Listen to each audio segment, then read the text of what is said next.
Sisi Afrika kila siku tunapigana kwenye masuala mazima ya uchaguzi. Na kama Tanzania ndo yalileta masuala mazima ya nini? Ya maandamano. Na tunaona kwamba mtu anaolisimamia vizuri kwa 100% ni Marekani. Lakini leo tunakuja kuona kwamba wao wanadai kwamba kuna wizi unafanyika. Kwa maana kumeshuka kwa maadili.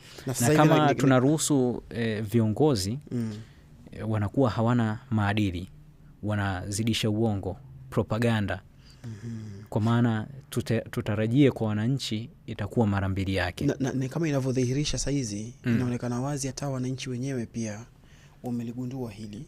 Na nafikiri asilimia kubwa ya Wamarekani sasa hivi so watu wanaoiamini serikali yao moja kwa moja. Yani kwa kile wanachokisema tena baada ya hii mizozo inayofanyika sasa hivi, inaendelea sasa hivi, inazidi kufanya ile hali inakuwa ngumu zaidi. Inazidi kudhihirisha ya kwamba kila anachokisema, akiwa anasema kwamba anachokisema inakuwa kinyume chake ndo ni sahihi kuliko anachokisema yeye.